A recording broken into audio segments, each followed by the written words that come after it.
People are baffled why you appointed Peter Mandelson in the first place to this job, when, in essence, all the facts that we now know, we knew when you did the appointment. It's just that there's been some sort of lurid, headline-grabbing language that we've seen since. Let me talk this through with you, because it's important to appreciate what happened when, and I understand that.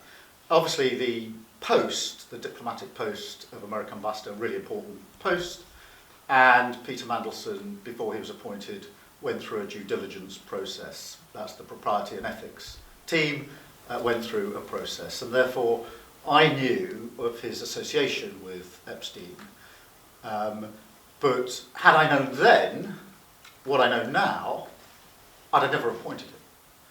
Because what emerged last week were emails, Bloomberg emails, which showed that the nature and extent of the relationship that Peter Mandelson had with Epstein was far different to what I had understood to be the position when I appointed him. On top of that, what the email showed was he was not only questioning, but wanting to challenge the conviction of Epstein at the time.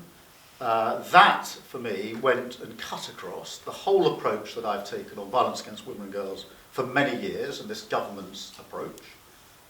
On top of that, what emerged last week, on Wednesday evening late, were Peter Mandelson's responses to questions that have been put to him by government officials. I looked at those responses and I did not find them at all satisfying.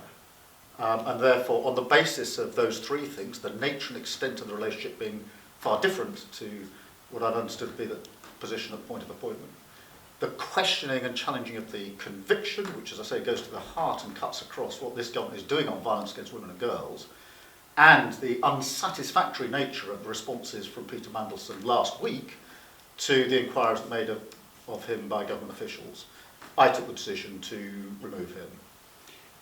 You said that details emerged Wednesday afternoon, but from what we can work out, details were furnished to bits of the Whitehall machinery, the Foreign Office and Downing Street, quite a bit ahead of you defending Peter Mandelson on Wednesday at Prime Minister's questions. And people are scratching their heads saying, why didn't you, the Prime Minister, make more effort to make sure you were briefed on this? Were people briefing you properly? Were they acting on your behalf? Were they acting slightly on Peter Mandelson's behalf, maybe? Bits of the machine. Well, let me deal with that, because it was only on Wednesday early evening that I knew the contents of the Bloomberg emails.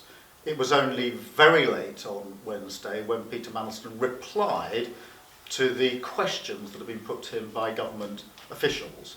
And it was on that basis that I took my decision that he should be removed. What I knew before PMQs was that there had been media inquiries. I didn't know the content of the Bloomberg emails. And I knew that questions had been put to Peter that he had not yet answered. And he hadn't answered them by the time it got to PMQs.